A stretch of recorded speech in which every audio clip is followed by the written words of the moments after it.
The overall goal of your abusers, your narcissistic handlers, their goal was to not only to break you down psychologically so that they can benefit off of you, not only to steal your light, to enslave you, but another goal is to basically suppress your spiritual gifts. And we've talked about that in the last video. And in this one, we're going to get into why. Why is that? Well, for the longest, they have been trying to suppress your spiritual gifts, because what do your spiritual gifts consist of? It consists of your empathy, intuition, and the ability to have foresight and your discernment. You see, they wanted to neutralize you, but that includes taking away not only your autonomy, but taking away your ability to see through everything. Because nothing brings more fear to a covert narcissist than to realize that their target can see them. They have no way to access your energy or to infiltrate your life when you have the eyes to see. And that's why once you walk away, you can never turn back. Because once they know that you better stay far, far away from them, because they know that and you escaped. You got away from them in whatever way that looks like for you. It could be that you were with them at one point and you decided to leave, which that's the more dangerous one, because you've spent a considerable amount of time with them and they probably already know the people associated with you, so they know where to find you. So this is where you have to completely detach and start a whole new life, and it can be very difficult, And in another scenario, it could be that you were in the talking stage, right? They had their eye on you. You were going to be the next one. But you probably saw the red flags. You can smell and sense the manipulation, and you moved accordingly. You saw what you needed to see and you left. You made the right decision of leaving before getting attached to that person. And this actually, it still pisses them off, because any form of loss of control is going to piss them off. So you can't win with these people, because even if you stay, they're only going to get tired of you and they're going to abuse you, and when you leave, they hate the fact that you left. These are very nutty people. They're not stable at all. So abusers absolutely despise when you can see through them. They despise that. And because of that, they have to suppress your spiritual gifts, and that's where that narcissistic abuse cycle goes on. It happens because you might think, well, in their minds, they're trying to have control over you to benefit off of you in some way, right? For the supply and whatever that is for that. But it's deeper than that. On a spiritual level, what they're doing is suppressing your spiritual gifts, which gives you the ability to see through them. All the times when you were going through it, you realized that you didn't feel like yourself, because your vibration started to become low, because that's the process of them dimming your light, is the fact that you don't even have, at this point, you don't even have a concept of your own reality and how you truly feel. It's almost like you feel disconnected from your own sense of, like, your own emotions, right? You feel disconnected from yourself overall, because you're relying on this person. You're becoming codependent on their approval, on their validation. It's like they literally become your drug, and when a person becomes your drug, just like any drug addiction, it makes you feel like you're not yourself. You don't feel good about anything unless they can make you feel good, right? They want you to rely on them to make you feel good about yourself. That way they can control you in a way where it's like it keeps you from leaving, because that's the thing.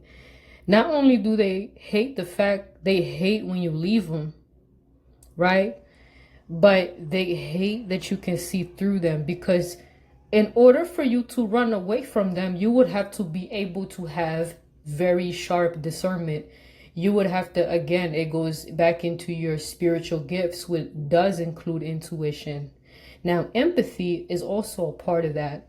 Now, the problem is a lot of these covert abusers, they like to weaponize our empathy. We know about that. They like to make us feel sorry for them. But here's the thing, your empathy can be a superpower when you are aware of how it can be used. There's different ways to use it. And it can also, like I said, when you're very highly sensitive to energy, then you can tell, you can use that as a superpower rather than something that is weaponized against you. And one of the ways that we can do that is when it's tied into our discernment, the spiritual eye, being able to read a person and see what intentions is this person coming with. It's gonna be kind of, it's crazy, because like you pay attention to your intuition, right? Because when you're operating on a high frequency and you're walking with God and you're truly living by the commandments, you know, all these things, when you're in proper alignment, then you know you have backup. You have divine backup at all times. And that's tied into your spiritual gifts. You know, you're going to be given the spiritual gifts, and that's going to help you, guide you through your life. Here's the thing. We have to obey divine wisdom. We can't just sit here and see this stuff for what it is and then do the opposite of what wisdom tells us to do. Because sometimes, you know, people don't pay attention to that, but that's foolish at that point, you know, because it's like, how do you know, how do you have the knowledge on what to do and still not do it? Navigate intelligently in this life, because you have to. It's a crazy world.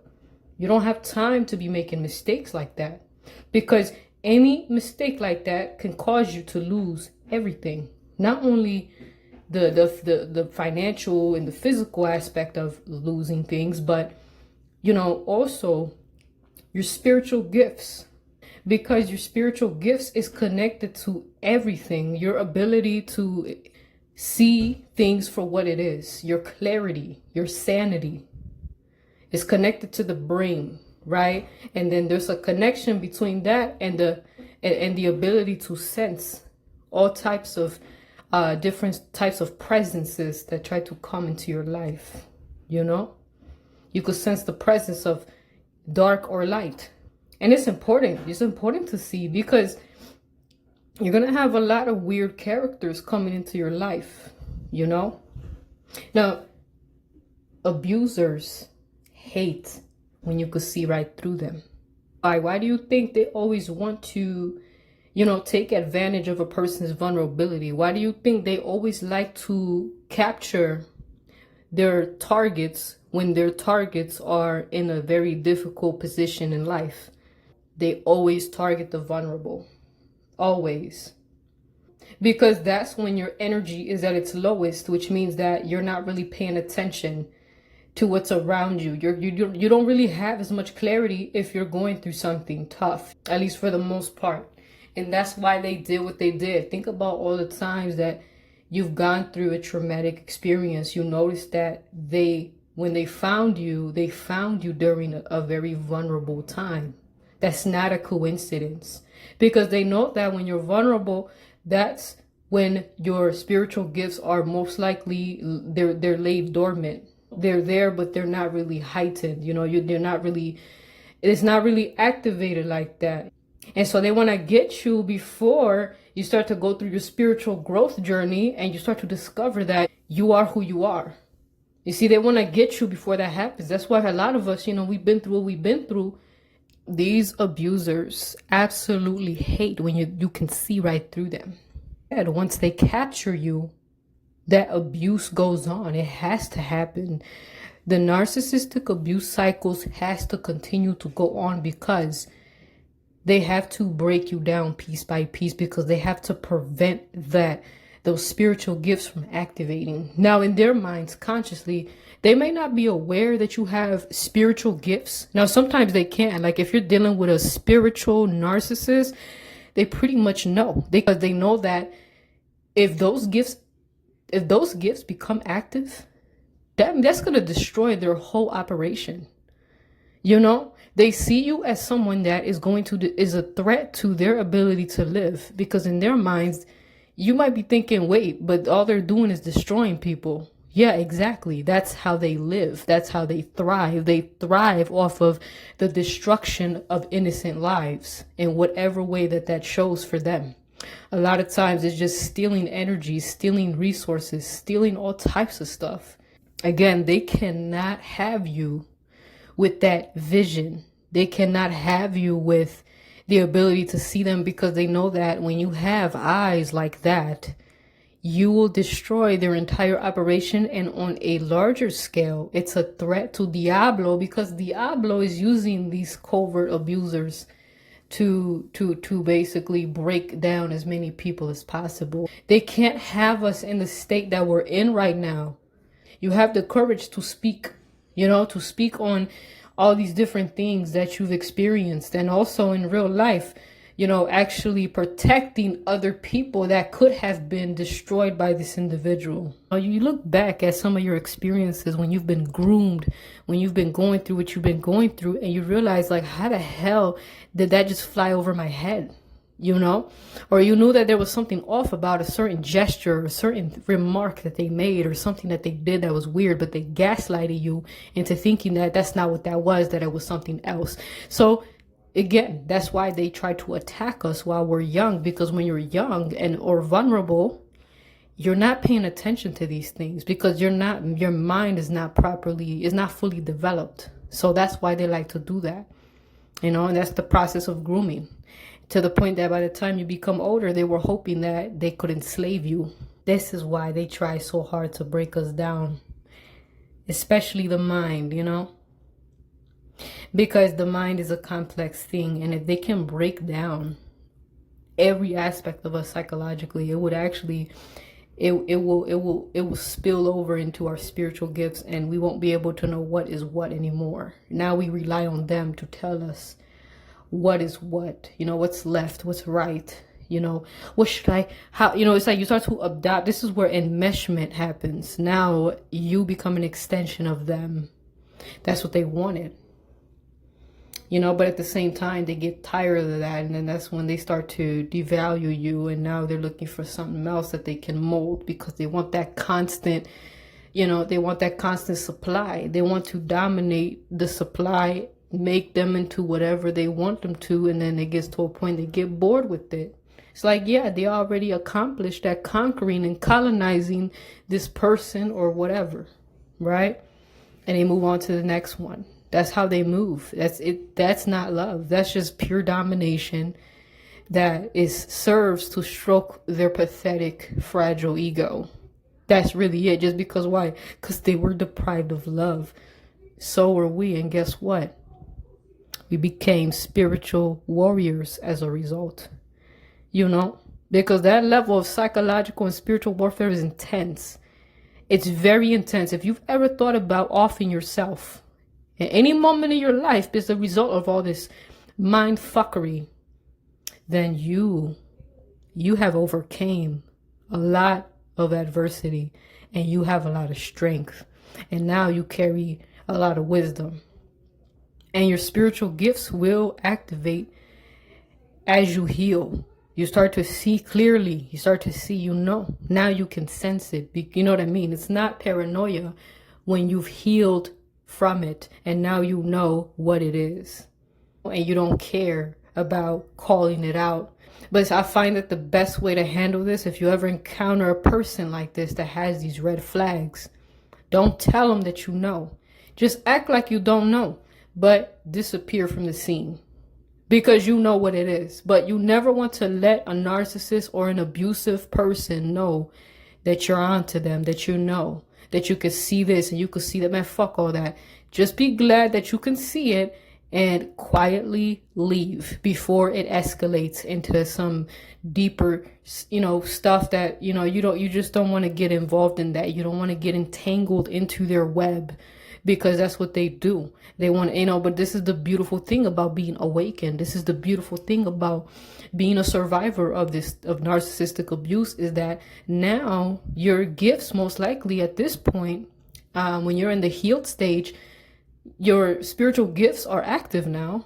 So that means that you can see, right? But now the enemy is going to start sending these handlers to try to regulate you, to try to suppress what you already have activated, to try to destroy what you've already rebuilt from all the things that you went through. Now you became this enhanced version of yourself, and the enemy's not going to stop trying to try you. He's going to keep trying to place these individuals in your life. And I'm telling you, you're going to realize how on point your spiritual gifts really are when this person is in front of you and you're like, whoa, I could see right through you.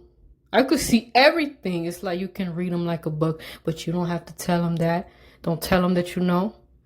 When you're in a position where you feel like this person is pushing up on your boundaries and they're trying to get a little too close and they're kind of using that grooming language, when you feel that energy that they're trying to get something from you, whatever, and you're healed. So it's not like, oh, you're just traumatized or this just PTSD. No, this is real, okay? Because once you've healed and you're feeling good about life, don't be surprised when the enemy starts sending these other people to try to stop that, to try to take you back to where you were before, right? Because for as long as you're alive, you're going to keep getting attacked, and you have to make sure that you're ready. Don't get too comfortable, but also, that doesn't mean that, be paranoid, but trust me, because you don't feel this way about everyone, but there's this certain individuals, man, there's just certain individuals that you can tell just by, using your spiritual gifts. You can sense that there's something off about this person. They have this energy, this presence about them that is very different from the others, and it's not good. It comes with this element of intense control and emotional domination, and trying to control how you feel about yourself and control the way you view reality. Now that's a whole nother thing, but this is why, like I said, at the level that some of us are at, this is not the level that they wanted us to reach. I can tell you that right now. I know that he's pissed off at how far I came, and the fact that I'm here and I'm only going to continue to grow and ascend and evolve. And there's absolutely nothing he can do about that.